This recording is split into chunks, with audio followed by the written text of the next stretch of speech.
to Wholesale Hotline, where we cover everything to do with wholesale real estate. I'm Jamil Damji. I'm Brent Daniels. And I am Pace Morby. And together we cover the most important parts of wholesale real estate.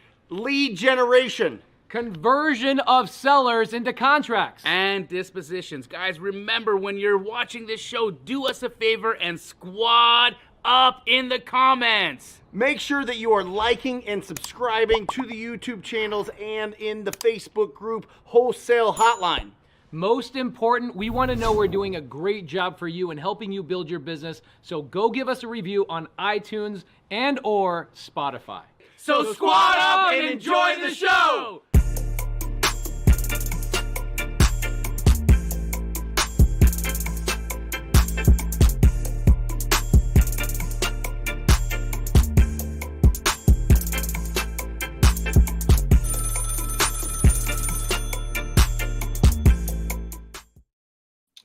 Welcome to Wholesale Hotline number 111. Oh boy. What's up? Come on. How you doing? We're starting with a little bit of enthusiasm here, but I want to start with this because I think it's going to go perfect with the topic of the show, which is working with real estate agents to find incredible deals, something that you've been doing for years, something that we've all been doing for years, but something that you've really, really made a huge impact in the industry with really getting loud about the specific techniques on having to do that. Yes. And we've got my incredible co-host of the Millionaire Before 30 show that I do every Thursday, Ryan Zolin, which will pop on here in a minute. Wait just a second. But I want to talk to Pace here for a second because, Pace, you're very familiar with what I'm about to talk about next. I just watched from the Family Mastermind. It's a mastermind that we've been involved in with a bunch of real estate investing coaches and content creators and the people that put together a lot of the apps. And I just watched the Robert Allen one from the last one, right, Pace? And he was talking about his story about the challenge that he did, something that you're getting into as well. But the challenge that he did where he said that he was putting out ads that he can go into any town and get a deal within 72 hours without any money. So the LA Times was like, called him on it. They're like, oh, really? Oh, you really want to do this? Well, why don't you do this? Why don't we pick a place? I'm going to put this reporter with you, and you go out and you go find these deals. Well, to kind of skip to it, he found 7 deals within 72 hours, but I thought it was very, very, very interesting how he was able to do that. Do you remember the story on how he did it, Pace? How he was able I tell to that get story those weekly, deals? and it takes me 20 minutes to tell the story because it's one of my favorite stories. Right. Do you what's that? Give us the punchline on how he found the opportunities. What he actually did is he called real estate agents who had listed properties. And he just said, hey, I'm looking for a quality piece of real estate. I'm new to town and I'm looking for something that I can put $0 down with. What he actually did, there's the way I've talked to him personally about these 7 deals. Yep. Some of them, he actually got into them with no money. And some of them he got into with some money, but he went and got private lenders to cover that down payment. Right. But all 7 of them came from real estate agents. And not only that, but I think the important thing is that I got out of it. He was standing in the lobby of a very famous hotel. He wasn't staying there. He was just making calls from there saying, hey, I'm calling from here. And he was using a payphone that he started out with a payphone. Yeah. He cold called all day long. And he said he talked to hundreds of real estate agents. He called everybody that had a for sale by owner. Back then it was in the newspapers because this is like 1970 something or early 1980s. And he was finding all these opportunities and he was just calling and just saying, hey, listen, I'm new in town. I need to buy a good property and I have no money to put down. Can you help me? And then finally, somebody that had a Burr property, they had already pulled out all their equity from it, was like, yeah, I'll let you buy this on terms. I already got all my money out of this deal because I bought it ugly. I fixed it up and I've got all of my money back out of it. And so he sold it to Robert Allen on terms, and then they did that 7 times. Isn't that crazy? The first one he bought was subject to. There was a handful of them he bought seller finance. What happened was LA Times gave him $100. Yes. He had $100. So the first thing he did is he walked over to a hot dog stand and he broke the change on a hot dog. To And make what the he call. did is he then got a roll of dimes, because back then that was, dropping a dime. That was very literal back in those times. Yep. He was calling on the payphone, like you said, in the hotel lobby, and he goes, holy crap, I'm making a lot of calls and I'm burning through money really fast. So what he did is he went and shacked up for the night with the reporter who was tailing him. Yep. And they split a $17 hotel bill. Yeah. In the red light district. He made the reporter come up with $8.50 for the hotel bill. And what he did is he kept making phone calls from from the phone in the actual hotel room. Now at this point, he's got a free room, right? Or free phone call. Yep. And he gets a call like 9:30 at night, 10 o'clock at night from a real estate agent saying, hey, here you go. The reporter was in such disbelief. It took them the next morning when they met the seller and the real estate agent. The reporter took about an hour to vet the seller just to make sure that Robert hadn't planted this seller, because the reporter was in such disbelief. Like, how is this possible that you just did this? And so anyway, they signed the contract. They do all this stuff right in front of the reporter. And the reporter says, you did it, man. You freaking, I was so excited to come and report so I could basically rub your face in shit. Like, I was so excited for you to fail, and you trumped everybody. You convinced me, man. I'm a believer. Let's go home. I'm going to call the LA Times, get us an airplane. Let's go home. And Robert Allen says, I have 54 more hours. Yeah. He said, is it a better story if you lose bigger? Is it okay that you lost a little, or is it better to lose bigger? He goes, because I could get a lot more deals. Right. And he's, that'd be a better story if you got more deals. If I lost big, then that would be a better story. So Saul says, is it a book? No, unfortunately, it's not a book. The book, actually, the name of the book was Zero Down or Nothing Down. Yep. And when he wrote this book, the LA Times challenged him, and they said, this creative finance stuff isn't possible. Nobody can do this. This is such crap. And Robert then challenged him. They had this real-time story. Then here's what happened. This is one of the greatest stories. This is what got me into like challenges and like putting myself into weird situations, was Robert G. Allen. He goes around the country because now everybody wants him to talk on stage. He starts going around the whole world. And then about a year after his like blow up, because he's now in the LA Times says, real estate investor accepts the LA Times challenge and wins. And dude, he blew up. The dude blew up. He's on every news outlet. He's all over the world. People in China paying him money to speak on stages. About a year after his world tour, people start saying, well, yeah, of course Robert Allen can do this. Of course Al can do this. Anybody just coming off the street can't do this. Mm-hmm. And so he went and wrote the book called The Challenge, which I have a signed copy from Robert Allen of The Challenge, where he took 5 people out of freaking homelessness. Soup lines. And no, it wasn't soup lines. It's like picking up the check. What do they call that? A welfare check. The welfare. Spot. So they were in line to get a welfare check, and he took 5 random people out of the welfare line and made them real estate investors, and basically after 30 days, they all had done deals and they had $7,500 in their pocket. Oh, look at that. Somebody got in. Pace. You got spoofed. I got spoofed. Like it. That's awesome. Man, I like it. Picasso. Anyway, it's a great story. Too famous. Just getting too famous. Stupid. Oh boy. You're getting fake accounts, and there's joys. Yeah, there you go. So Vince Mayer says, I knew about this because he did it in St. Louis, where I'm from. I didn't know the specifics. So he wrote the book called The Challenge, and he took 5 people. It's a real story. And I've met one of the people. They're 4 of them are still alive. One of them's passed away, but I've met one of them in person, and they still are friends with Robert G. Allen to this day. Very, very good stuff. Incredible. But getting to it, just to crack this show open, we're talking about working with real estate agents. We're talking about on-market deals. Yes. We're talking about a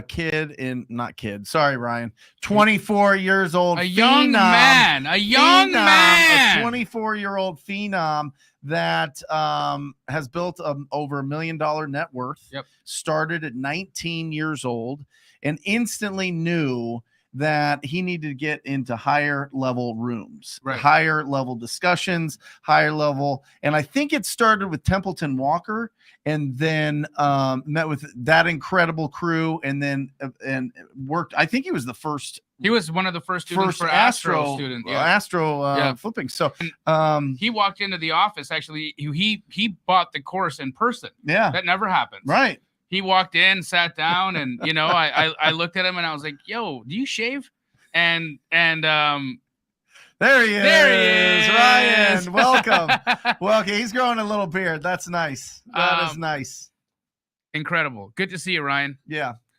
So you guys know that my business, Mm-hmm. which is now called Keeglee, Mm-hmm.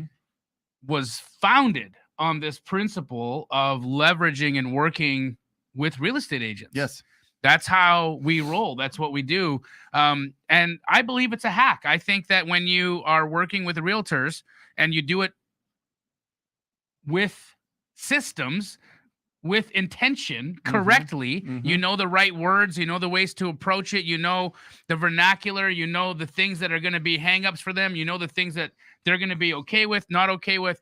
When you do this in a way where you navigate the maze of working with agents, you create a pipeline of ongoing deals. Yep. See, it doesn't end with one deal with a realtor. It can be a lifelong relationship and, a friendship like I have with Monique Walker, which has spanned near a decade Right. and has turned into millions of dollars in revenues. And so Ryan has taken this philosophy and doubled down on it and just went ham. And it's really Well, what are you at so far this year, Ryan, for closings? Well, we're at like 1.3. 1.3 million Yeah. in revenue? Yeah. that's since January, since Right. the beginning of No, January. that's with flips. That's with flips, wholesale, traditional. Obviously, we teach how to get the commission and a wholesale fee. So like last week, I mean, we pulled like 55, 60K in deals just off of commission and wholesale fees. Awesome. So let's crack this thing open. Let's talk to us about what you do on a daily basis, what your team does on a daily basis for lead generation.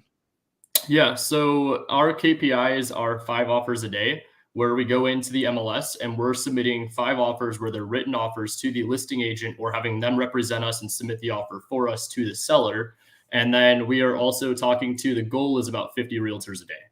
And those are really the 2 most important KPIs. The 50 realtors a day, you're going to just come across your 1 to 3 realtors every single month that are going to consistently be able to bring you opportunities. That's where Jamil was referring to, like a Monique Walker. That's a 1 of 1. You're looking for a Walmart version of that, where they could come in and bring you 5, 10 opportunities that are actual opportunities a month, and basically knowing that it's actually going to turn to 1 to 2. So Right. Even if an agent gives you 2 or 3 deals a year, A lifetime. Absolutely. Yeah, More than most sellers. it's an incredible relationship. Del Rounds, rest in peace, was one of Phoenix's prolific agents who mainly did luxury retail sales. I was very good friends with Del, and I bought a lot of houses from Del. Any of the ones that were garbage, gross, dated, original condition houses, I was his first call. Yeah.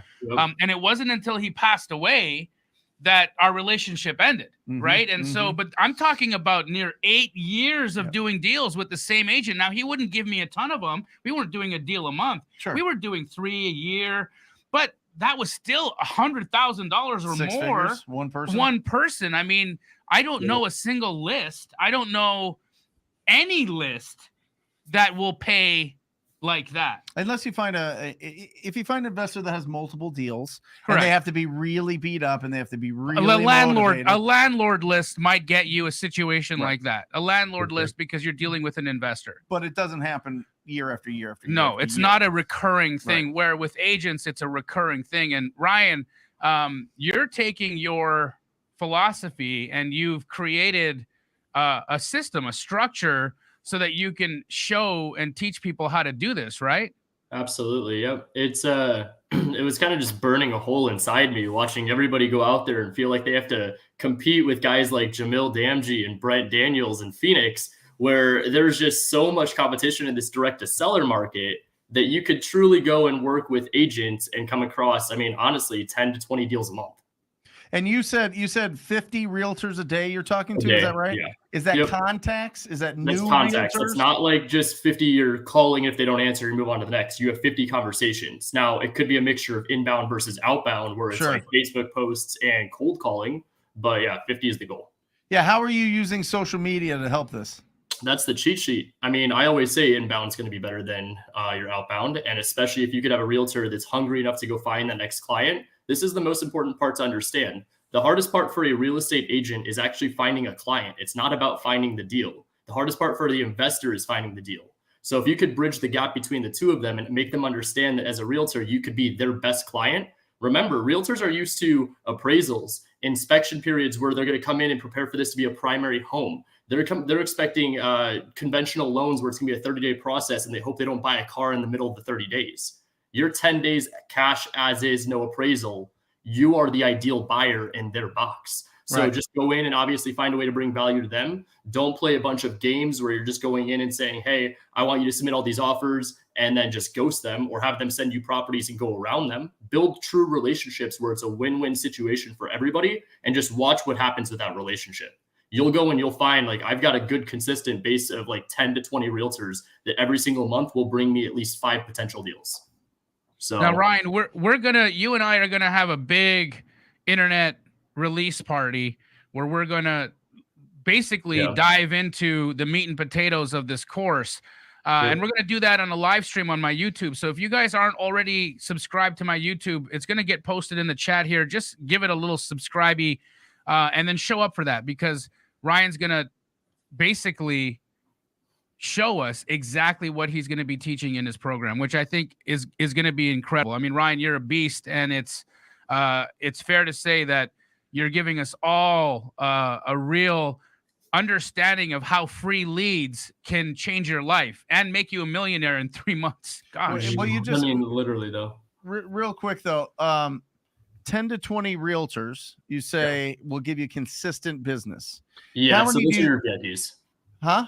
Those are your VIPs, but yes. Right. And how many have you had to talk to filter it down to these 20 to 30 that, you know, are VIPs? That is unfortunately going to be around 1,300 to 1,400. So I'd have to check and see how much money I have in that spreadsheet, but it's probably, if I had to guess, around like 1,350. But that's 1,300 relationships. That you reach, these are, you have relationships with 1,300 agents, or you've been at some point or another. I've had a communication where it was a thread, whether it was through text, email, or phone call, and then the relationship was formed. Then I put them into tiers based on how that relationship is going to work, whether or not they're active or if they're going to be motivated towards sending us opportunities, kind of what their plan is with us in our relationship. But 1,300 initial conversations and relationships, then get narrowed down to 10 to 20 VIPs. And then don't forget, I still have about 50 to 100 that will bring us, like Jamil said, a couple deals a year for the span of hopefully their entire career. Well, aren't they intimidating to just call up agents? I bet you're not intimidated because you are an agent, right? Like, regular people should probably have should people have a license to be able to try this out, or can you do it without a license? Because this is going to be one of the questions. And then the other one, Pace, if you don't mind putting it up, or Matt, there's a question on how do you pay the real estate agents that I think we should get out of the way right away, because I think that's going through a lot of people's heads. Is one, I don't know if I want to reach out to real estate agents because they, you know, they might know more than I do. I'm just getting into this business. And two, you know, how do I pay them and how do I work with them? Yeah. So how you pay them? Well, I guess we can start with intimidating. They're not that intimidating. What you got to understand is that when you're calling a homeowner, in my eyes, again, this is just where I could tell you I went direct to seller first and I personally failed. I realized I just didn't have the right systems and processes, sales skills, or the right people in place. But it was more intimidating for me to call a homeowner that had been contacted 50 to 100 times in that span of a week, where I was just hoping for the luck of the draw, right place, right time. Obviously not having the right systems in place like how I did.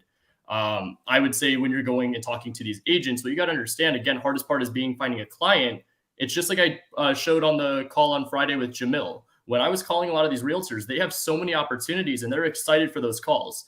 In Indianapolis, I mean, I was on there it was like 30 minutes and we got 2 deals in Indy. Like, that was a realtor. I've never stepped foot in Indianapolis. I've never talked to that realtor. And I found the deal on Privy just by going around and I found the agent's number. So Don't feel intimidated. Understand that they're supposed to have the answers. And 9 times out of 10, as you as the client, you're not. So don't feel intimidated. Play dumb. You'll see in a lot of calls and lives that I do, I actually kind of come across a little more naive where I'm like, I don't know what I'm doing. Are you even the listing agent? Of course I know they're the listing agent, but I want them to feel like they're the ones that have all the answers for all my problems. So that's the first part. As for how you pay them, there's a few different ways. The first thing I like to ask them is, do you already have an executed listing agreement? If they have the executed listing agreement, they've already discussed commission between the seller and the listing agent. So they know what's a listing agreement. The listing agreement's the contract that's signed between the seller and the agent that's representing the seller, which is referred to as the agent. To list the property onto the MLS. This is where you'll see it on Zillow, Redfin, Realtor.com, all those sites. So I have a house. I want to get the most for it. I want to put it on the market. I call up a real estate agent. They come over, they do a presentation, and then they give a paperwork called a listing agreement. You sign that. Now that person represents you to sell that property. Correct. So that would be the listing agreement. If they have that signed, they've already discussed commission being compensated from the seller to them. If there is no listing agreement, and maybe you've set the expectation by training the agents that when they walk into a house that they're like, oh crap, this is not going to be a good listing. You're the first person they call. That's fantastic. At that point, if they don't have the listing contract signed, you could do a finder's fee, or you could JV the deal and split the wholesale fee with them.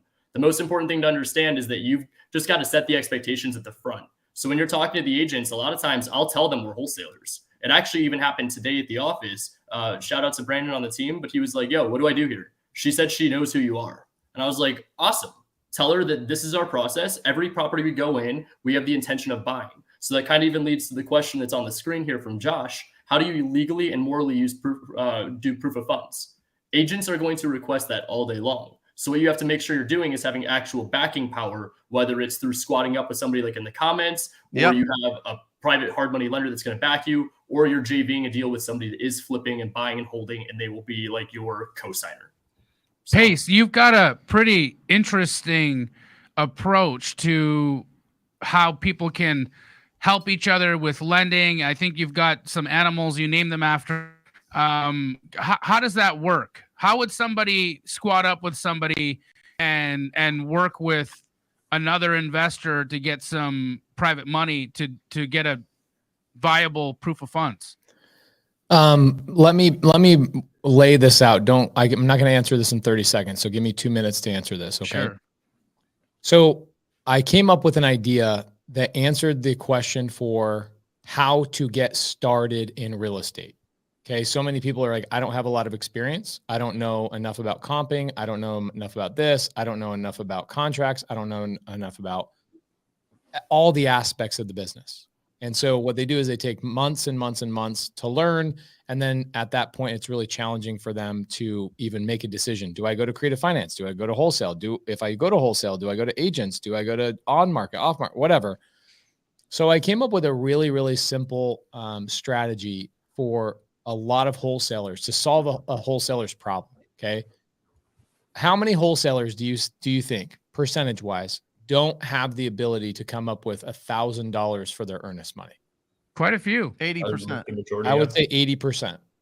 80%. So what I've been doing for the last 5-7 years is a lot of wholesalers obviously know me. And in my DMs, people ask me, hey, can I borrow $1,000 for my earnest money? And I go all day long. But I'm not charging you 10% interest like a hard money lender, because a hard money lender wouldn't waste their time on $1,000 loan. So give me a chunk, which is why I call it Gator lending. I want a chunk, not a percentage. I want a chunk of your assignment fee, and I'll cover your earnest money. And so what I've been doing for the last couple of weeks is in a free way. I'm not charging for this. I am literally just teaching people how to do what I am calling Gator lending, where you're helping wholesalers cover their earnest money, cover their probate attorney cost, those types of things in a very secured manner, so that when, let's say, a real estate agent comes along and goes, yeah, let's get into a contract. I want a $5,000 or a 1% earnest money. You as the wholesaler have the ability to cover this. So I have about 1,500 people I'm teaching this to free right now.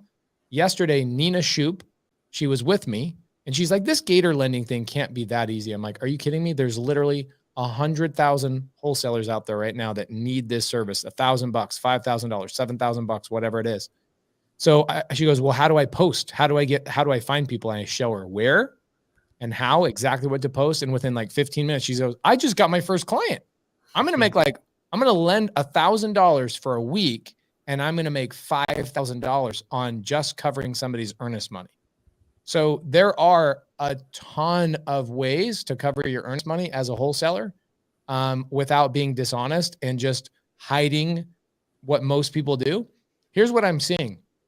More and more and more title companies and closing attorneys are like, you know what? I'm not playing this game where you open escrow as the wholesaler and you make me lie to your seller that you don't have your earnest money because your seller's calling me and asking me for earnest money receipt. So it's happening more and more. You guys need to have the ability to cover your earnest money. And if you have 5 contracts out, sometimes that could be anywhere between $5,000 to $20,000 in earnest money sitting at title, waiting for your buyer or whoever to come in and replenish that amount of money. So Gator lending is a solution to that. I know, Jamil, I think you have some solutions for the earnest money as well, but Gator lending also provides money for probate and a handful of other services that wholesalers constantly run into. But again, wholesalers, you get a contract from like Ryan Zolin gets an agent. What's an average agent asking for right now on earnest money on a traditional deal? It's going to be 1%. Always 1%. Yeah. Okay, 1%. And what's the average purchase price of your contracts? At least 200,000. Yeah, we're usually around 700. So most of okay, the time, great. So if you're doing 10 deals in a month, guess what? That means you probably have 15 to 30 contracts in escrow right now, which would mean that you have close to $60,000 in earnest money sitting at title. Guys, a lot of people don't talk about this. It's one of the things that kills a lot of wholesalers' contracts. If you don't have your earnest money covered, you will burn your relationships with your agents, okay? Because here's the thing. Hell hath no fury like an agent scorn. I love that. That's great. If you scorn an agent, just jump off a cliff. You ain't getting that relationship back. They're Especially emotional old creatures. School one. Oh my God. The they'll ones talk who about call you for themselves 5 years straight. realtors. The ones who call themselves realtors. Those ones. The ones that wear the pins. The ones that remind you how long they've been in the business. In fact, they tell you how long they've been in the business before they even tell you their name. Hi, I've been a realtor for 15 years with Keller Williams. $1 million producer. Yeah. $1 million producer. So look, at the end of the day, you've got to cover your earnest money or else you're going to burn these relationships. That's all there is to it.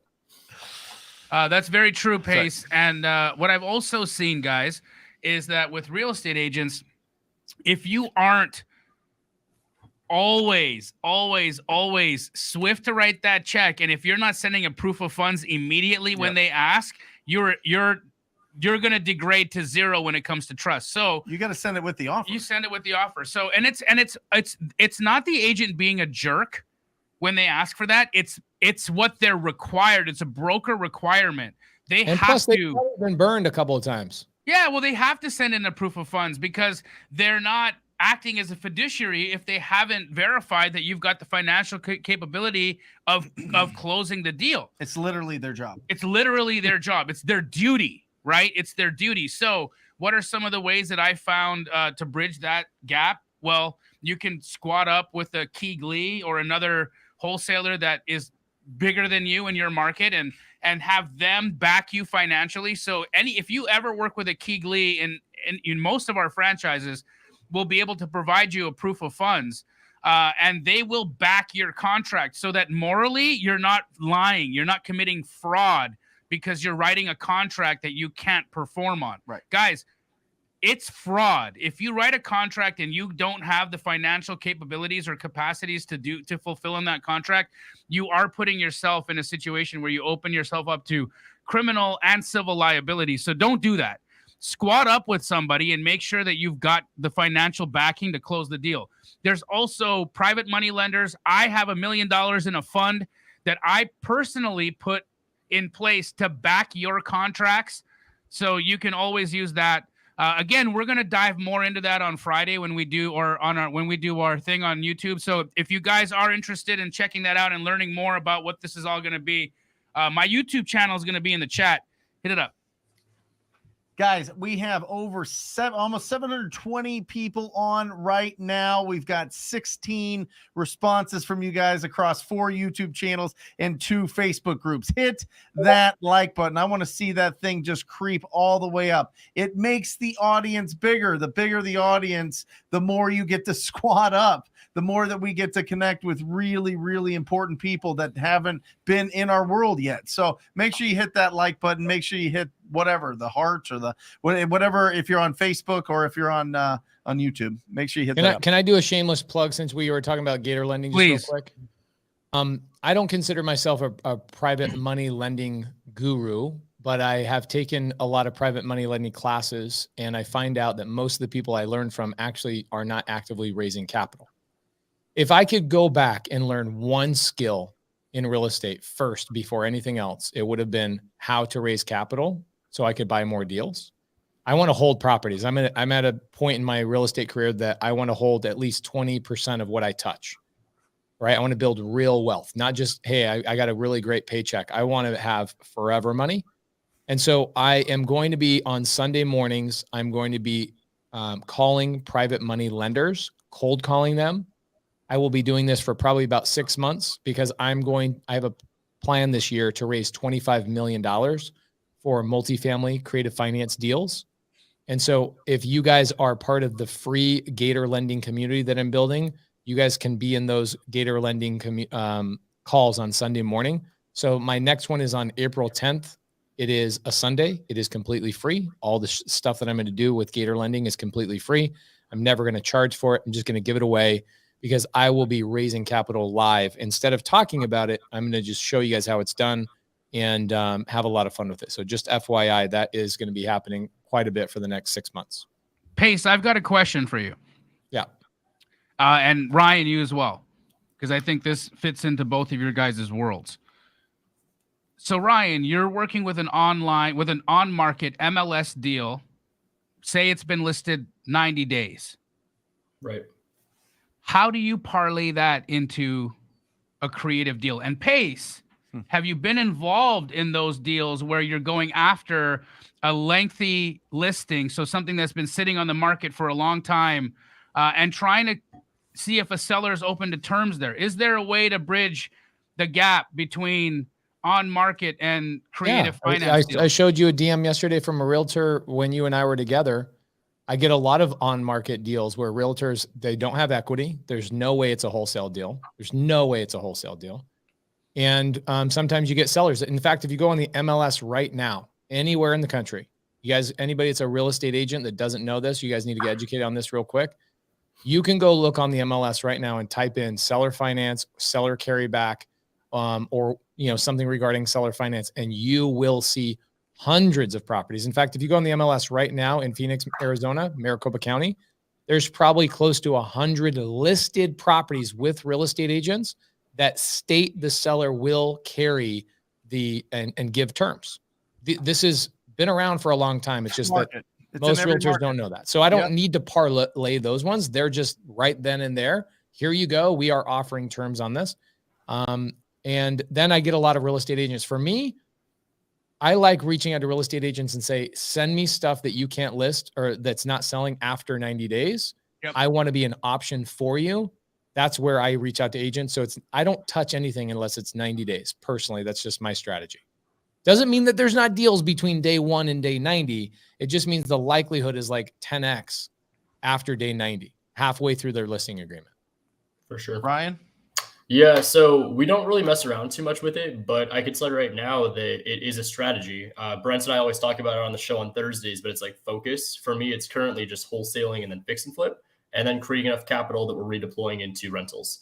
But I will tell you, there's a lot of opportunities, like Pace said. There is the filter. On top of that, too, it's just going and looking at the properties that are sitting. It's just setting the proper expectations. And a lot of times you have to make sure you're being extremely patient with the agents, because the only way that they're familiar with is going to be commission. Just like when you start seeing assignment fees come into picture, they start freaking out and they're like, that's illegal. You can't do that. This has to be disclosed. It's because they don't know and they're only going off what they were taught. So a lot of times you have to be extremely patient and walk them to the finish line and make sure they understand we will get you paid.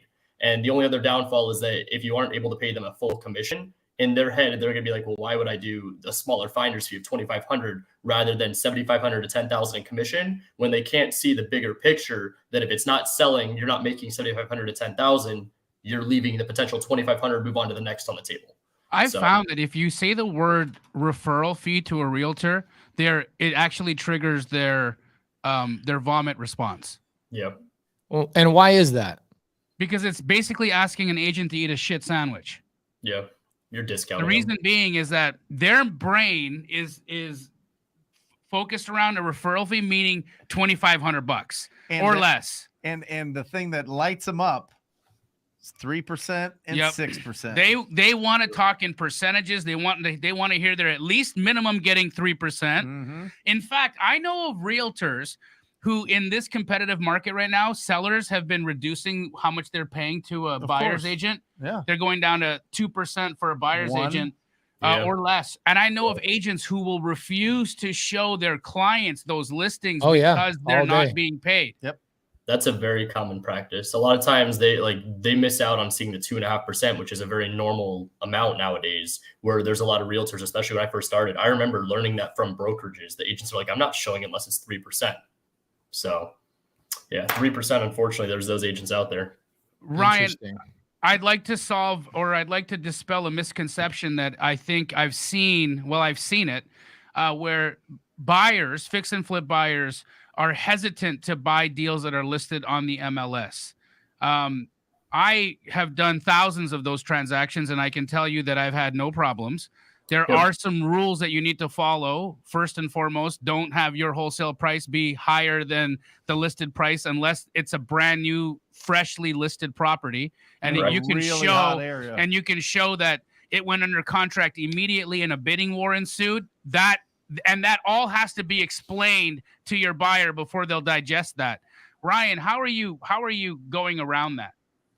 So, I mean, you hit it right on the head. We do a lot of deals day one, but what we're having to give up is we're going hard earnest money. We're going right off the start, 0-day inspection period. We're doing a 10-day close. We just closed one actually with Keegley, with Thomas and Alex last week. It was a 9-day close. So it was a hard earnest money, no inspection period, just is what it is, with a higher earnest money amount. So there's that. The alternative is going after properties that aren't selling. In this market, that's kind of where my specialty is that if it's not selling, I always say it's one of two things. It's either a seller that is the problem or the agent. And 9 times out of 10, it was usually just expectations not being set properly, whether it's the price or condition that's going to factor as to why it didn't sell. But then we just go in as like the superhero. They love us. We're the solution. Rather than coming in having problems, we say, well, we could do X, Y, or Z. I think there's actually a serious opportunity, kind of like what we were talking about a minute ago with Pace, about being able to do creative finance deals. It's just the only hurdle I would see is getting over that commission amount. But I think there's a tremendous amount of opportunity. Well, it increases your entry fee in every deal because your commission to the agent will have to be out of pocket. Correct. And I know for a lot of people who do creative deals, they're trying to have that entry fee be as low as possible, because if they can cash flow right off the hop with a minimal entry fee, the deal's a no-brainer. If I go to Pace and say, hey, Pace, for $3,000, you want to buy $500 a month, or $5,000, you want to buy $500 a month in cash flow? He'll just say, where do I send the money? Yep. Right. But if I say to Pace, hey, Pace, for $50,000, you want to buy $500 a month in cash flow? He's going to say, no, I have no interest in that. Hell no. Right. So it's the minimal, the lower you can get your entry fee on a creative deal and still have cash flow. That's the money. Right. And I think it's really just focusing in on like your specialty. I mentioned it like at the beginning of the show, but it's like, for me, it's 10 days. If it's 10 days on the market out here, I'm all over it. Like Gilbert, especially, there's nothing that's slipping past me that it's been on Gilbert more than 10 days without my team having written. Are you focusing in areas? Is that a strategy of yours when you're doing on market stuff? Are you in a niche little, like, for instance, you just mentioned Gilbert. And that's funny because we don't really do a lot out there. So Ryan's been getting those deals without any competition. That's great. But Ryan, is that a note to self? Well, I said that because he's about to text his acquisition managers. No, I'm happy for Ryan. I want him to make money and do all the things. And again, there's so many deals out there. There's so many opportunities that if Ryan gets 3 of them and I get 2 of them, or I get 1 of them and Ryan gets 4 of them, who cares? Yeah. And right? we always There's be JV always a deals deal all the around the time. corner.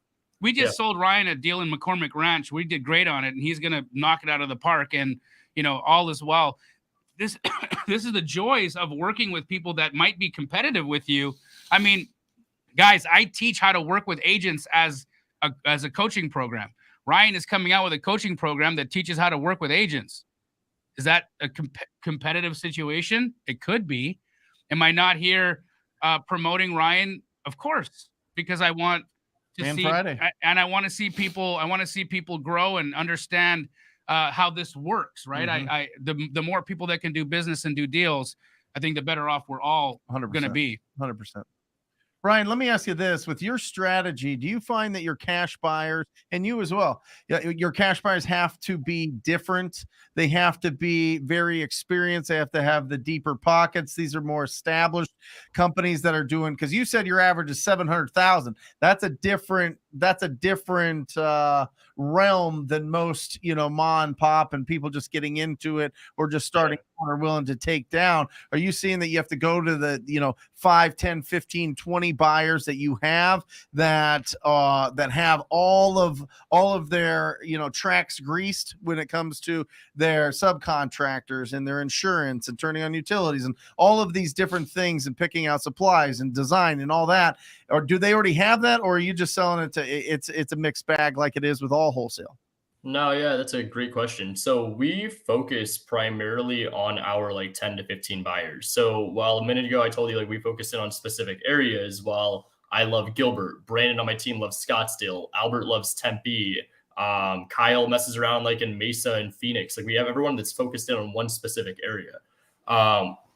What I find with my buyers is we do a really good job of qualifying them from the start. So it just takes one bad apple to ruin the bunch for us, where if we put it on a buyer's list and blast it out, it's got a very good highly chance of making it back to the listing agent or the seller, and then talk about how we were saying, burning rapport with the agent. So we focus in on really specific buyers. So for example, if I go to Pace and I were to qualify him as our buyer, I would use the line, and this is literally what I say. I'm like, hey, I'm going to play out a situation with you, and let's just say that I'm all about win-win. So I find a deal for $1. We're not going to question it, but I'm going to want to sell it to you for $100,000. Now, this deal doesn't need any money at all, and you could turn around and sell it for $1 million. I'm just dumb, and you're going to make $900,000, but I'm just going to make $99,999. Do you have a problem with me making that? He's going to say, nope, not at all. I'm completely fine with that because I just made $900,000. So I go to the extreme with my examples so that when we come back and we send them deals, they're like, well, wait a second, this is on the market. I'm like, if it's a deal, it's a deal. So if the numbers make sense, I don't understand what the point is. We were competing against multiple people to get the deal. It's exclusively available through us. And I'm sorry, but I have the intention of purchasing this. I know where I have it as a deal, and with the commission, it makes sense for me. I'm just exploring all options. And if you don't want to buy it, that's okay. I'm not going to wholesale it to you. So, what's interesting is Same with you. We actually are a little bit softer on our approach with the non-refundable and going full, just fully committing right out the gate. We will still have an inspection period and still do the thing, and agents expect it. And so I haven't really run into a lot of issues there. That approach that Ryan talks about, I have that approach more with working with wholesalers. Yeah. Because wholesalers tend to want to just know if they're going to get paid. If they just want to know, is this deal done so I can just go buy my Ferrari, And so there's that whole thing you deal with when you're working with wholesalers, is that they really just want to get it done. And it's a little bit of a different vibe than with agents. But Ryan, that's an interesting approach because you're coming in so strong with non-refundable EMD, waiving inspection right off the hop. Yeah. So let me ask you a question, because here comes a dilemma, right? You put a deal under contract, you waived your inspection, you've got how much up for EMD? $5K. $5K EMD. You can't sell the deal. Yep. Everybody who's gone to see the deal said, Ryan, this house is got a ghost in it. Yep. Or something crazy, right? The foundation. Ghoul. There's a ghoul living in the basement. Yep. You follow my drift, right? There's a foundation crack. There's a deal breaker in the house. Yep. Are you closing? So it would just depend. We'd have to walk it with our contractor. What we do is when we set up appointments for our buyers to walk through it, we have someone on the team walking it or one of our contractors walking through it with Albert. And if it makes sense for us to purchase it as a flip, yes. Other than that, this is where the expensive learning lesson has come in. And with due time, it's what led me down the road of focusing on specific areas and specific buyers' needs. I have lost earnest money. It happens. It's part of the business. It is unfortunately where I have to get very real and authentic and tell you guys it does happen. So that's where you've got to be more strategic. You have to obviously not just be willing to throw up $5,000 on an area of a market you've never done a deal in. Make sure you're getting some feedback. So like I'll put feelers out there when I'm squatting up with people. Like for example, we talked about Templeton at the beginning. I would go to Temp and I'm like, hey man, this deal is sent to me by an agent or it's on market. I'm in the middle of negotiating. I had to have that trust initially with Templeton that he wasn't going to go around me. You have to find that person in the industry. And even if it's someone that's doing deals and that's the only person you could think of, find a way to bring them value. And then they will start to walk through the deal with you. They'll tell you where they need it at. And then you reverse engineer that, whether it's on market or if the agent brought it to you off market. So yeah, do you feel that you understand values better because of the offers that you've made and seeing what the response is from your cash buyers, or just from comping properties, just to comp properties? Both. Yeah. So you have to figure out the buyer's like specific needs. When you can tell the difference between someone that has been doing this for a while, like you were saying, that has the crews, that has their process, they have the same looks and styles to their flips, versus a wholesaler, because a wholesaler will say, send me everything. I want to see anything, everything you've got. A specific buyer is going to say, send me properties under $1 million. I'll start sending them properties that are 200,000. They're like, yeah, no, I don't want this $200,000 stuff. I want 500K and up. Okay, well, now the buy box got smaller. Is there specific zip codes? Do you prefer single story versus 2-story? Oh, does it need a pool? Does it need to be in this specific district, in historic district, or blah, blah, blah, blah, blah? Again, setting expectations, communicating. And I mean, over time, once you start to create those actual like buyers in your database, I mean, it's just puzzle pieces. You get all the pieces on the board, you start talking about the deals, they start appearing. Then you just go to, okay, take this, put it here with this guy, take this one, put it with this guy. It's basically the Keegley model then of astro flipping. Just plug and play. So he actually talks to his cash buyers? Yes. Builds a relationship? That's important. Again. No, you treat them like trash. No, in and out. Look, it's such an interesting way to approach the business. I'm just kidding, guys. You know, it's necessary. It's necessary to know where your money is coming from, right? Where your liquidity is going to come out of, because that's ultimately what's going to move a deal across the line. I want to kind of get into the whole concept of agency and the dance. What I'm talking about is when you approach real estate agents and you are, at least even with an on-market property, they're very much going to follow a standardized system of engagement. Yep. And the first step of that is to gain agency with you. Okay. And what I mean by that, guys, is they're going to require you to become represented by them. Now, there's one of two ways you can be represented by them. You can either be represented by them deal specifically, or what an agent will try to do is they will try to have you being represented by them for a 6-month period of time, because normally people who are house shopping will go out and look over 6 months. So an agent will try to get you into an agency relationship with them, either for a specific period of time, or if you're smart, you'll have them be completely dedicated to that property. Agency is only for this one property, right? Now, it's a very hard conversation to have with agents, because in their minds, you're being disloyal if you buy somewhere else. In their minds, they don't understand this process of a numbers game. In their mind, they don't get it that, listen, as soon as we hang up, I'm talking to 49 more of you. They don't get that, right? They don't understand our hustle. They don't understand the heart of what we're trying to accomplish. Right. Ryan, Yep. Speak to how you approach the dance. Yep. Dude, I mean, that is another like beautiful topic. So you hit it right on the head, where agents have this expectation of, I can only get paid in commission. There is another common belief here that when consumers hear the word commission, their first initial reaction is to think more. So that's what initially started the reduction of commission and what made agents so dependent on, oh my gosh, I need to make sure I'm representing them in the transaction. It's because this is the only industry where you're going to come in and you're going to completely tear someone down, tell them what their worth is, and it's not too insulting. So there's like this, like, again, beef going on. So when I go into this conversation with the agents, I just tell them like, hey, I want you to understand, I had an agent that I was working with. They were phenomenal.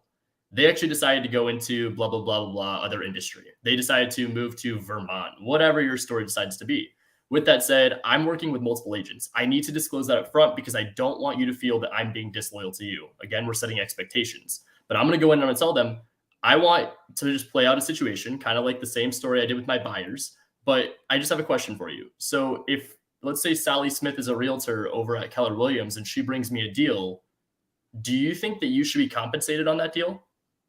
And if they say yes, I'm like, ooh, that's going to be a red flag to me, because in my eyes, unless they were representing me as the buyer and they brought me the deal, I can't cut you in on every deal. I also want them to make sure, like, everyone here understands, part of the reason why there is going to be like this tension is because it comes from the realtor's like entitlement of, well, if I have you as a client, I'm going to get paid on everything you do. I'm your representative. No, I'm challenging you to be the best realtor in the entire state. That's what I'm looking for. I want you to be the one that is my best realtor. And guess what? As the relationship builds, there's a sense of loyalty that's going to come where it's not just going to be a win for me and not for you. Every deal we do, we're both going to win together. So why not want to do this 10 times a month? And then are you listing your flips with the same agent that you might have done the deal with in the acquisition to kind of do the double back scratch? So we don't do that initially. However, if the right opportunity came and the only way the numbers would work would be for them to take the listing, we don't mind it. What I do in lieu of that is, because we are licensed, we get a flat fee listing. I allow them to sit the open house. I allow them to have first dibs for their buyer database. Again, everything I'm doing is trying to level up the realtors while also elevating us to have more opportunities so that everybody wins. There's never like this conflict of tension or frustration unless they truly didn't have the expectations set, or they were just too ignorant and didn't want the whole thing to go through to begin with. So, yeah. Now, Ryan, my whole office is licensed. Yep. And so when we approach agents, we approach them as licensed agents. Yep. Right. Have you found that there's a difference when you approach an agent when you're licensed versus when you are unlicensed and approaching them as a principal? Yes. So we lead actually opposite. The gray area here is we have to disclose we're licensed. There is no, you have to disclose this right from the start.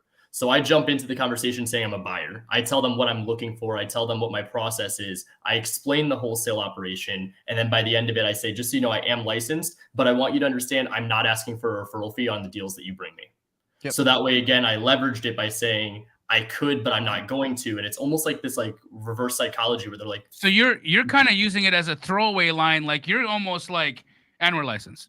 Like it's like you're not leading with that. You button with it, or you just try to slide it in as, and that's interesting. That's an interesting approach. It differs from the way we do it, because I've always found that when you approach a realtor and you match them badge to badge, you know, and you show them, hey, I went through the same things as you, and I've been through these, you know, I did the course, I did the test, I'm in continuing education. It's not that you're going to say all that stuff, but they feel it. They're like, you're like me. You can say that by just saying, right? Hey, it's Brent with Stunning Homes Realty. Right. Yeah. And I feel like when you level up to an agent to just say, hey, we're on the same page and I'm bound by the same code of ethics as you, you automatically disarm them. So it's interesting that your approach is a little different, because you're coming in as a principal or as an investor first, and you're elevating that aspect. And then also just sliding in, hey, we're licensed as a caveat to that, which I find is an interesting approach. I mean, everybody does it a little different, you know? I think it's really, really, really smart. And you've talked about it a lot with your relationship with several different agents, but giving your agents bonuses on some of these bigger deals, right? Give them a little extra cheddar. Well, when $5K, an extra $5K. We talked about that with Andrew Abernathy last Thursday. Yeah, on our show last Thursday. Brilliant. You in the middle of nowhere, offer an agent an extra $5,000 on top of whatever commissions that they have to find you a great deal. I am telling you, that will instantly set you apart. 100%. It will instantly set you apart. Well, agents are very, very motivated by incentive, right? Because that's how their job and the alignment of being a realtor it's a works. sales position, right? That's 100%. what a realtor is and a so salesperson. if you can increase that and make that easier for them, then often that works. We've got a question here. What does this say, Ingrid? What up, Ingrid?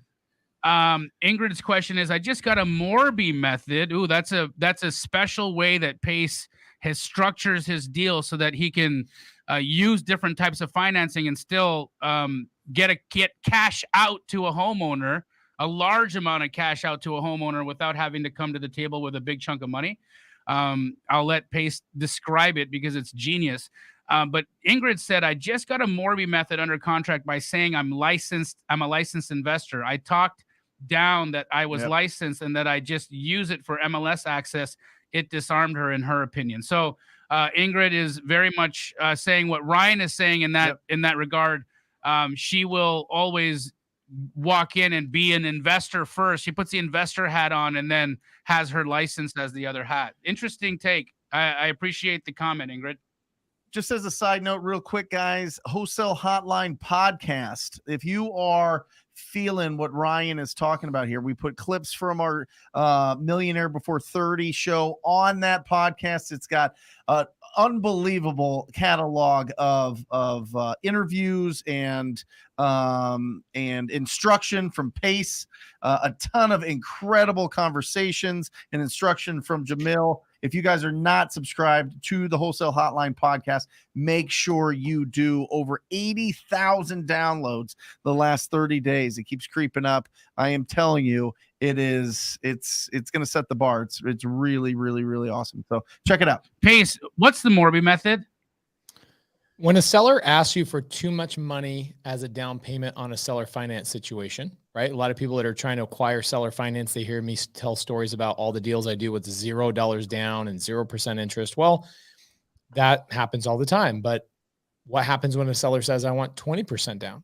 What happens when a seller says, I want 30% down? Well, you really only have three options. Option one, get better at negotiating. That's your first option. Get better at negotiating. Option two, which I wouldn't want you to jump directly into unless you actually got better at negotiating, is what we call the cash out refi seller finance. So a lot of times, actually, Robert G. Allen did the same exact thing.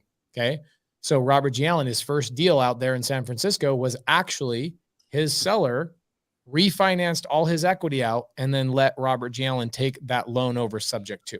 Okay. So that's the second way. The third way is the Morby method. So it's where you go get a non-QM or a non-qualifying mortgage and you bring the seller 60%, 70% down. That comes from your lender.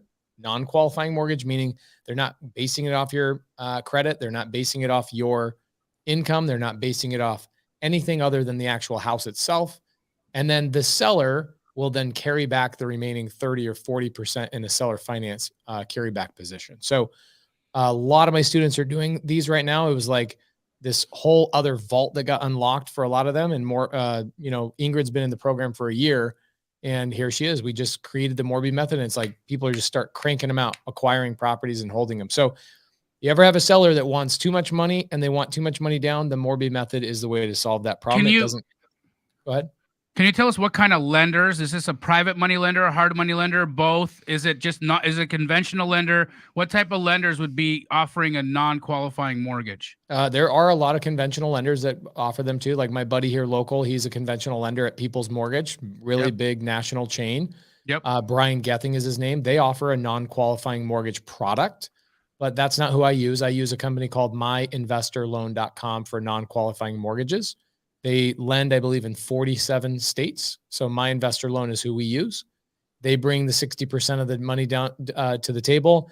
And then I have the seller carry back the other 40%. Wow. Yeah, it's great. This is what's first position? Always the lender. Seller. What happens is either the seller, depending on the lender, the seller either puts their seller carryback in second position, or you and the seller partner on your LLC and file a UCC1. Kind of high level stuff, but I go into it on Sunday service. So do you have to have good credit? No.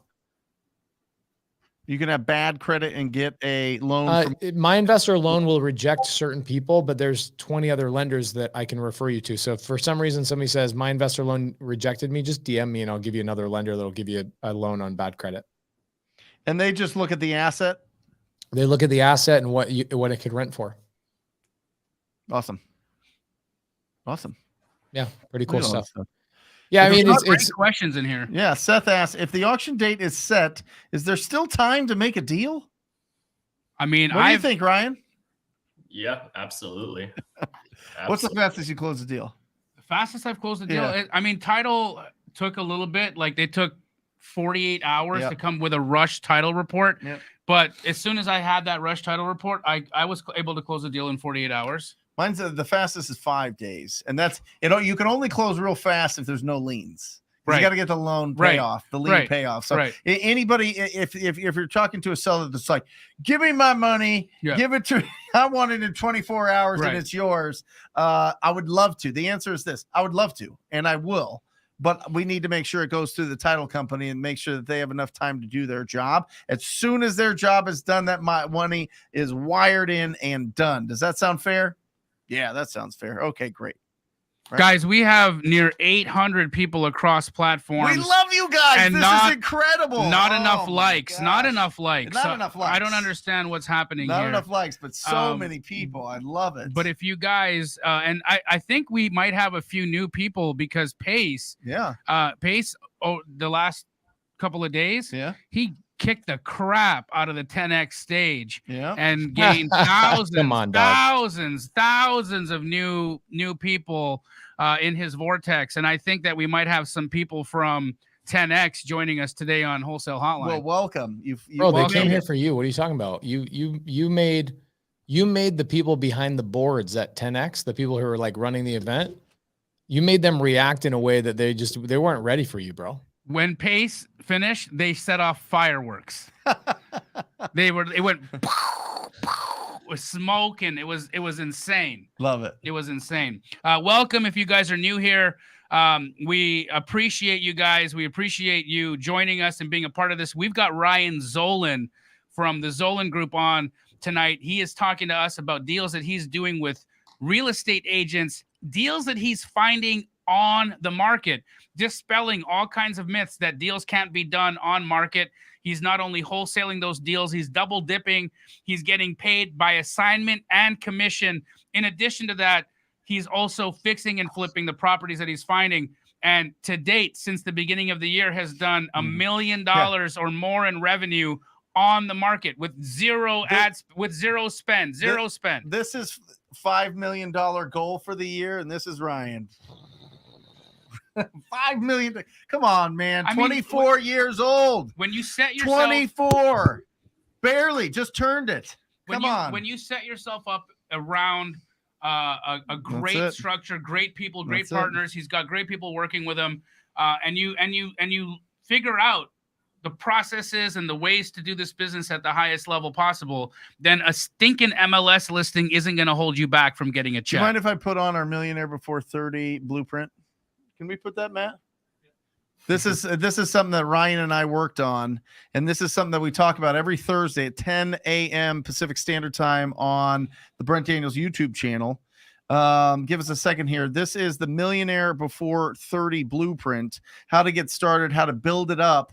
If we can get rid of that comment just real quick so we can see it on. Ryan, you want to go through it for me? Yeah. First thing, well, I'll start us off. First thing, do a deal. Just do a deal. Just make some income. Have some income come in out of thin air based on your efforts, based on your voice, your service to the community. Do a deal so you could prove to yourself that you can do this business, whether it be real estate or anything else. But just do a deal first. Just start that first path of walking down and being an entrepreneur, and that leads us to which is full-time in the business. Brent and I always talk about this on the show, but you guys, the whole point of doing a deal is to have proof of concept. You start to have belief. You start to have the confidence instilled within yourself. You're around these heavy hitters. You're starting to see this opportunity, but more importantly, you're able to transition to full-time in the business. As you transition full-time, I mean, the results just start to really double, triple, quadruple because you're around more opportunities because you have more time invested into the business. So again, we go full-time in the business. And once you're able to start doing more deals, then you jump to the third step, which is kill the debt. What do you mean by kill the debt? Kill the debt. What's the debt? Stop being somebody else's ROI. Get rid of your consumer debt. I'm talking credit cards. I'm talking car loans. I'm talking student loans. Kill the debt. Kill the debt, kill the debt, kill the debt. Because what's the point? You're going to go and you're going to make all this money and give it back away. People work from January to October to pay taxes and interest. That's in the wealthiest country in the planet, right? From January to October. Google that shit. I'm telling you, kill the debt. Yep. Stop being somebody else's ROI. Mm-hmm. And as you kill the debt, you're back to level 1. This is fantastic. This is a great place to be because you're only going to go up from here. We are full-time in the business. We have proof of concept. We understand. We believe in ourselves. We've killed the debt. We have no consumer debt on us. Again, there's good debt, bad debt. We're talking about all the bad debt. It is away. We are now able to start investing into assets. This is where you take the money of what your hard-earned income is and you invest it back into yourself. You invest it into these assets, which creates the beautiful thing of cash flow. This is what we're all trying to accumulate and create so that we will lead to the fifth and final step, which is financial freedom. We're all trying to attain that. That's right. Financial freedom, AKA control of the time that you have left on this planet. Love it. Financial freedom, baby. Something very few people taste, but everybody here has that brain. Everybody here has that fire in your belly that you want to be different. And that's the only reason why you're on here. 100%. That's it. That's the blueprint. 100%. Millionaire before 30. Somebody wants me to ring the bell for Ryan. So Ring that bell. Ring that bell. Woo! Ryan, talk a little bit about what assets you are holding and why you choose those assets, how you've been sort of deciding between whether or not to hold something or sell it, wholesale it. Sure. Speak to that if you would. Yeah, so I've only got a few properties. They're all actually in Gilbert, and they're basically just in my backyard. It's where I'm comfortable. It's where I knew the appreciation was going to happen.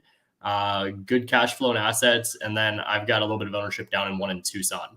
That one we picked up. I was able to make a little bit of a wholesale fee, assigning it to myself and then a couple of their partners. But wait. You made a wholesale fee assigning to yourself? What's that? Yeah, so we got it under contract. I assigned it to myself and then had business partners that went in on it. It was $50,000. I don't remember, but we all went in, we bought it together. We had a very, very small payment, got a private money lender, and then we were cash flowing every single month, like $900. And then we just ended up paying it off. But I initiated by having a $2,500 assignment fee to myself just so that I could free up some capital. Awesome. Incredible. Are you doing any short-term rentals? I'm not. That's a consistent conversation we have in the office. I'm really big on just destination location. And so where I always kind of get stumped back and forth is like, in my eyes, destination location is Sedona, Big Bear, the Smoky Mountains in Tennessee. It's like those kind of locations, but I need to keep reminding myself that Scottsdale has slowly become destination location. Like, I didn't know if you guys knew this, but there's actually more short-term rentals in Scottsdale, Arizona than there is long-term rentals. Yep. So what scares me is I don't know how sustainable that is. And I don't like the thought process of being 1234 Main Street, 85250 and 1235 or 12345, whatever it is, like your neighbor 2 doors down is the same thing competing against you. I don't really want to go like a arbitrage model against my neighbor. So If I could find the right opportunity in Sedona, I'll absolutely jump on it. But I'm not currently invested into them. Ryan, real quick, just because, I think there's probably a curiosity behind this, but how did you get started in real estate? Like, can we make him bigger, put him as the big one? How did you get into this and when did you start? Yeah, so I started at 18, fresh out of high school. I put on a better show of my brain skills now than I could when I was 18. When I was 18 coming out, I always joke, and I made the comment a few times with you, Brent, on the show, but like, I knew the Pythagorean theorem. That's what I had as life skill set. Like, when I came into real estate, there was nothing. I was 18 years old. A squared plus B squared equals C squared. You got it, my man. That's how you comp a property, right? That's all it is. and that's like how you know that the maximum allowable offer is you use the Pythagorean blah, blah, blah theorem. Yeah, that's how you pre-qualify a seller too, Pace. That's it. I love it. That's how you get them under terms. I love it. Honestly, that's it. That's how you generate the best discounted properties. That's it. But as for how I got started, I didn't have college on the cards. So I didn't really see the point of college. It's not that I don't agree with it. I just don't agree with their principles and what they're about. I think they teach you to be the employee rather than a business owner. And aside from that, I fell ass backwards into real estate because I ended up somehow, some way as a senior in high school at a Robert Kiyosaki Rich Dad Poor Dad event where I slept the entire weekend, but I had my head down. And I just remember hearing them say, I'm using none of my own money, no credit, and you don't need a college degree. That was the only thing that stuck to me. Why were you sleeping the whole time? Because 18 years old, do you think I understood anything about interest rates, down payments, mortgages? Nothing at all. So no, I just took a chance on real estate. I figured if it didn't work out, I'd be 18, 19 years old. What's the worst case scenario? But yeah, I just went and got licensed, and then I kind of did it backwards. I started as an agent for 3 years, and then that's when I got introduced to the legendary Jamil Damji. Woo! And then from there, I mean, it's just been what a tremendous ride we've been on, and I'm proud of you, man. I'm really proud of everything that you've been doing, and you know, in addition to that, there's something to be said about getting loud. Yep. Right. You know, Ryan could have continued to make a tremendous living and been quiet, and I'd say over the last 12 months, we've really seen you come out of your shell. Really get loud on social media. You do a podcast with Brent Daniels. And I mean, anytime you do a podcast with Brent Daniels, big stuff's going to happen, right? It's like the arms, right? It's like, well, he's a powerful guy to be around. And even if no one watched your podcast, which I know isn't true, many do, just being around a guy like Brent as well changes how you think. And I know that when I got around Brent Daniels, I started making more money. It was just a natural thing. Even though I own one of the largest wholesale operations in the country, I get around Brent Daniels, and just so happens a few months later, I'm making more money. And it's just a product of how I'm thinking and the steps I'm taking. Right? It's a real thing. Talk about that, Ryan, because I think there's people here that have seen you lately.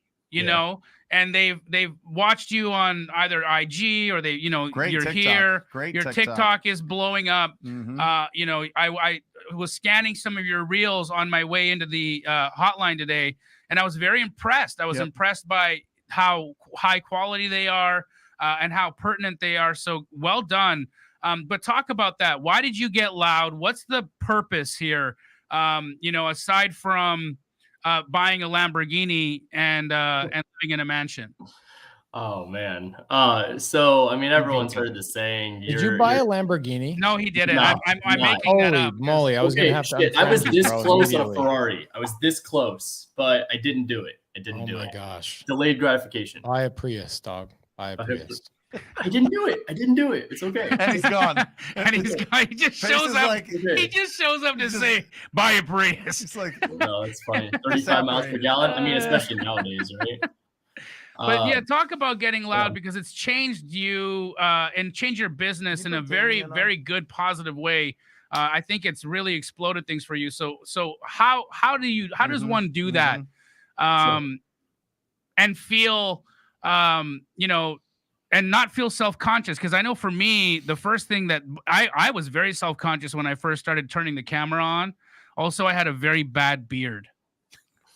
And so it was hard for me. I understand. Yes. And you got rid of it. Well, it wasn't constructive criticism. Somebody said to me, that man's double chin is growing its own beard. Wow. Dude, it's okay. Imagine like me, I'm a twig next to Brent every Thursday. Like it's just, I get it. What I was saying is like, you got to remember like the whole thing that everyone's heard is your network is your net worth, right? I mean, it's cheesy, but it's actually very real. I'm beyond blessed and I don't know how the world kind of worked itself out like this, but as all my like career's gone on, all the dominoes kind of fell the way they were supposed to. Like going from having a mentor to having 20 agents at 19 years old that worked for me to splitting apart from a 6-figure-a-year job because a guy named Templeton Walker was telling me I wasn't doing it well enough. I mean, at 19 years old, a lot of people would have had an ego, which I did have. And that was him saying, you were the big fish in the small pond. You ain't shit. How would it feel to be in the ocean surrounded by the sharks and we'll kill anything that gets in your way? And I'm like, ooh, okay, like that'll make you run through a brick wall.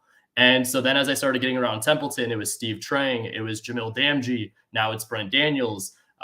Being in a market, even just like it with a guy like Pace, like all of you guys are such big name guys that it elevated me. It challenged me to be the best version of myself. But then as to leading into being loud, I mean, dude, honestly, I think it was. I mean, you're being loud isn't just turning on social media. I mean, you're hosting a monthly meetup, right? And that I think I don't want to just sweep that under the rug, because I think, you know, Pace and I got to speak at one of your meetups, and I don't know, 300 people showed up to that thing. It was insane. How has that affected your business? And are you getting deals like that? Does networking and meeting people and talking actually work? Yeah, so there's a guy in the industry, you may know him. It's TTP. Like I don't know. Talking What's to that? people. What's that? Talk to people. Take to Pace. Take to Pace all the deals. Yep. Take to Pace all the seller finance and sub 2 deals. Take to Pace. Yes. I heard that it meant that from a girl once upon a time. Take to Pace. But yes, talk to people. Yeah. So just being around people in the industry, there's the 80-20 rule. I mean, you guys might have heard it, but it's the 80% of people do 20% of the business. 20% of the people do 80%.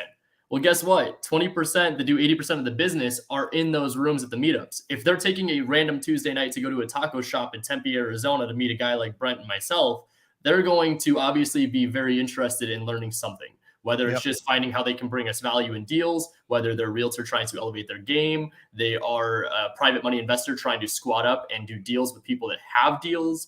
The opportunities are just so much more amplified when you're in those rooms. And I mean, obviously it helps when you've got the connections of being in a market like this, being able to pull like you and Pace and Brent, Steve is speaking in June, like all these big guys that everyone looks up to. And then just to bring you guys around and be like, look, they're normal. Like they're alive. They have blood just like us, and they smile and they don't, well, they bite a little bit. Actually, you know, I've heard Steve Trang fart before. Really? There you so go. that's how normal I know him to be. Yep. No, Love Steve. love Steve. What's up, love man? Steve. You can't fart around me, I guess. Oh boy. But yeah, no, man. You guys have honestly elevated me to a level that I didn't even imagine myself being able to get to. So I appreciate you guys. Well, listen, you don't get what you want, you get what you attract. It's the absolute fact. I mean, Jamil, you talk about it all the time. You talk about the vibrations that you put out there. I mean, it's real. The look in your eyes, the stars in your eyes, the questions that you ask, the people that you connect with, the communication that you have, love, bringing a ton of love to any and all rooms, whether people are negative or not. But filtering out all those people that just don't elevate you and don't want to be your cheerleader and don't want to support you. You know, you start finding your squad. You start finding your own personal board of directors, and then everybody grows from there. And that's what makes this business so incredible. And that's what makes your guys' mission, the Pace and Jamil do, or Jamil and Pace do America. When you guys are just going out, basically just saying, hey, listen, share the love. It'll always be Pace and Jamil do America. Okay. It's always Pace and Jamil do America. And you know what?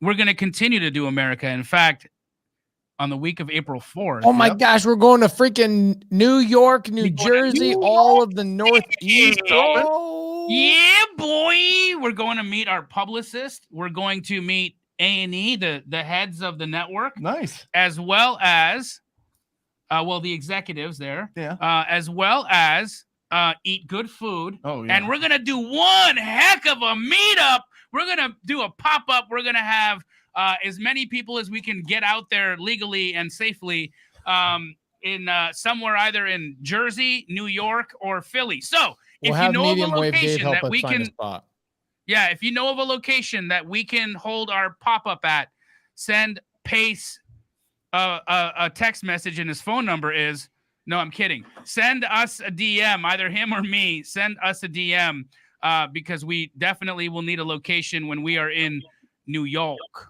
Boom. What else are we doing while we're in New York? What is there going to be like something we're doing there?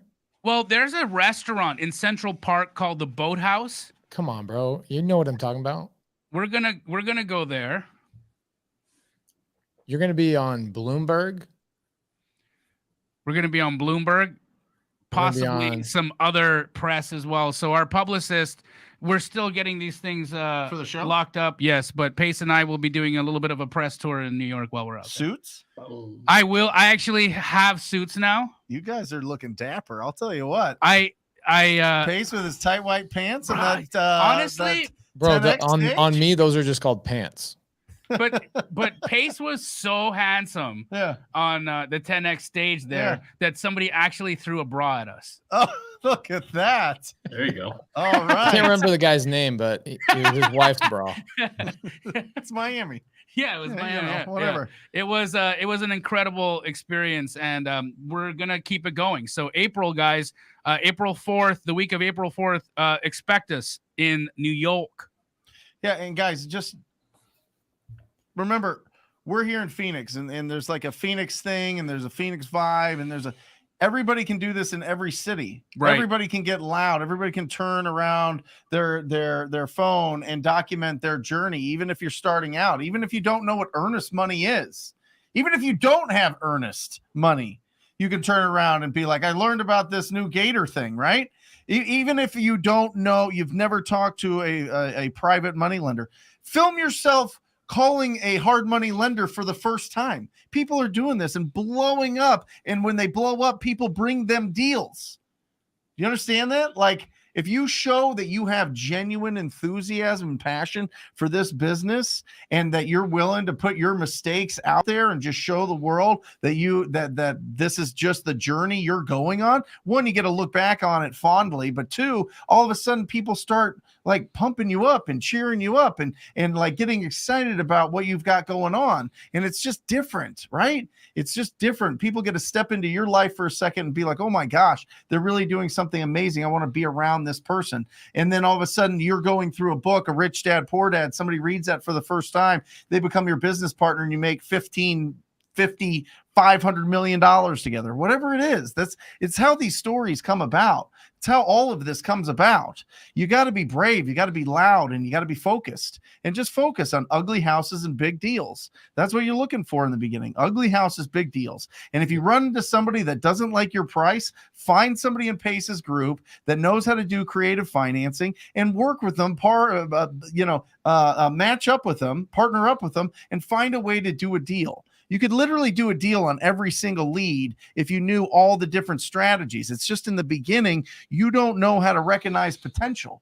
And that's the different levels to this game. The real estate investing game is recognizing the potential. There are people in your marketplace that you could have a conversation right now that could add to your levels right now. You just have to be proactive. You have to be out there. You have to be loud, and you got to be focused. You do that. Here, let me tell you something really quick about social media. All you people that are afraid to post on social media, here are the 3 things that I'm looking for on social media every time I post. Every time I post.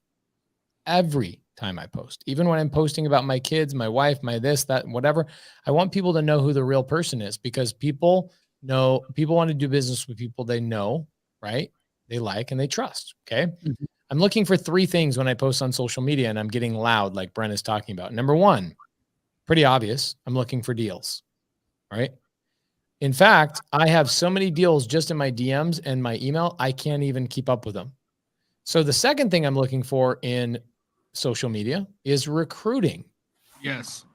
Okay. I made a job post on an Instagram story today. I have probably over 1,200 DMs for that one position. What's the position, Pace? The position was to go through my DMs, literally live in my DMs and my emails, and just filter through and talk to people all day long about their leads. Love it. So does that mean I've got to stop sending you those pictures? Yeah, no, you can keep sending me those pictures. Okay. Just check. So that's number 2, is it's not just recruiting people, it's recruiting business opportunities. There's so many things that have come to me because of business opportunities. So number 1, getting deals. Number 2, recruiting anything and everything. Okay. And anybody. And the third thing I'm looking for with social media is what am I trying to get? Private money.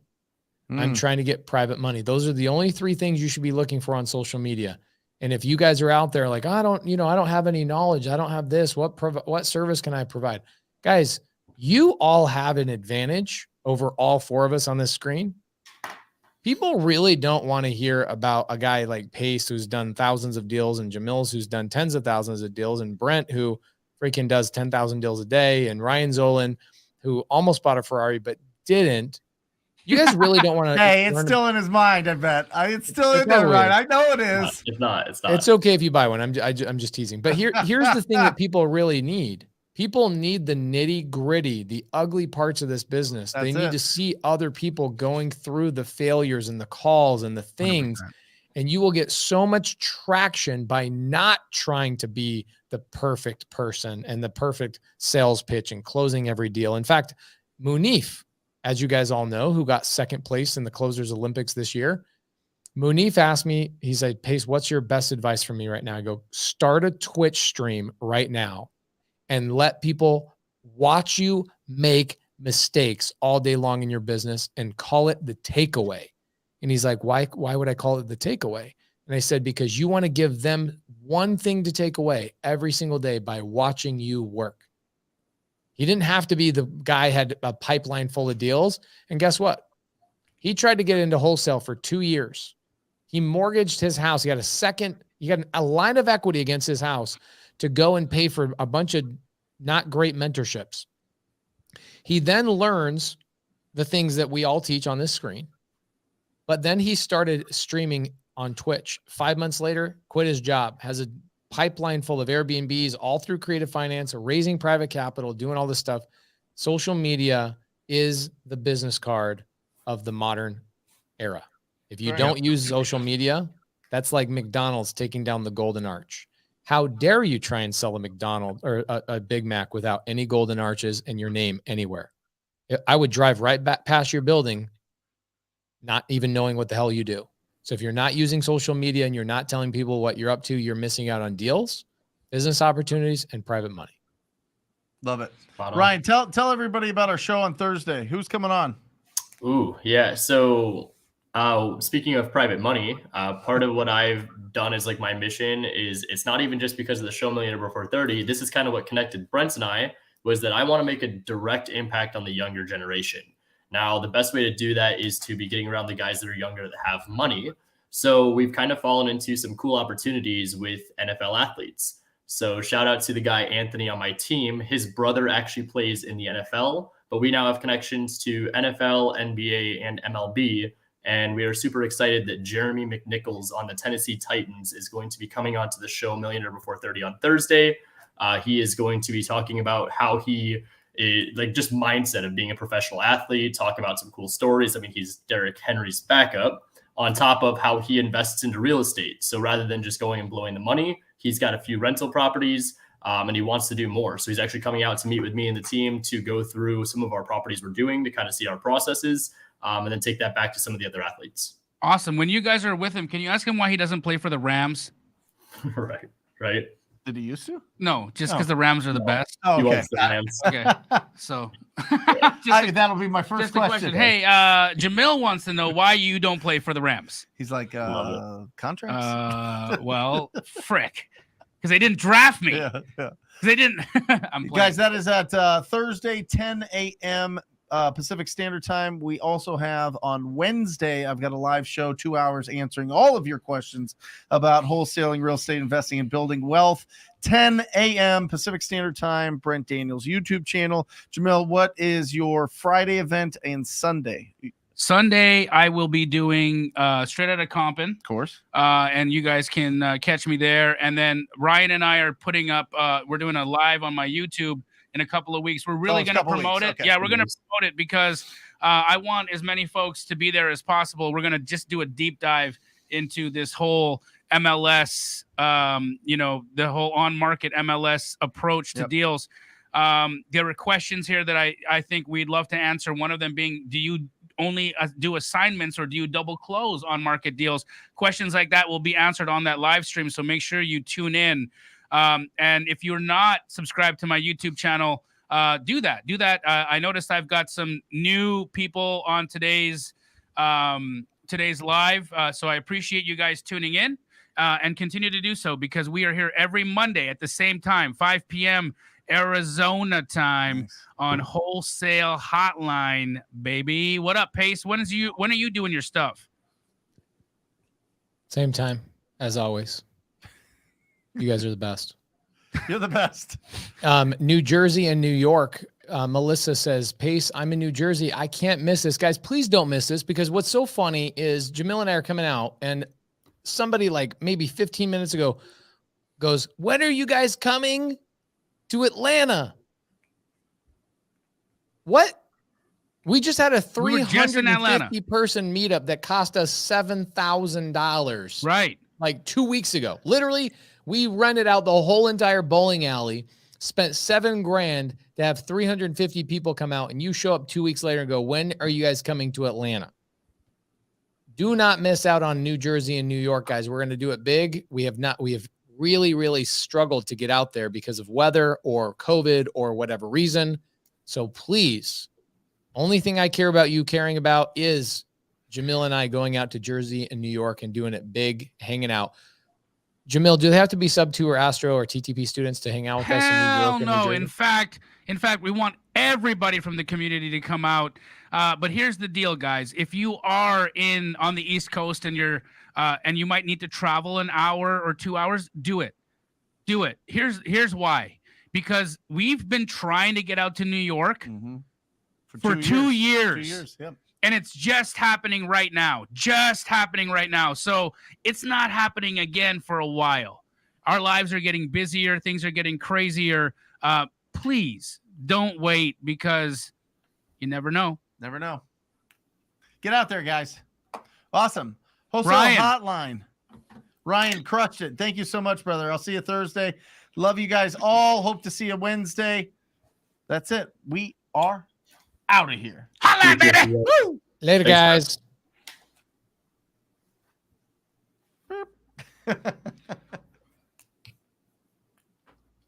And Pace is in a meeting. Thanks, Ryan. Awesome job, buddy. Oh, he's gone. All right. See you, bud. Love you, man. Or just say squat up. So squat up and enjoy the show. Yeah. Yeah. Okay. 1, 2, 3. So squat up and enjoy the show. What are you doing? I didn't say nothing. Why? I don't know. Okay. So squat up and enjoy the show. Cool. I think we should use the one where Jamil doesn't say anything.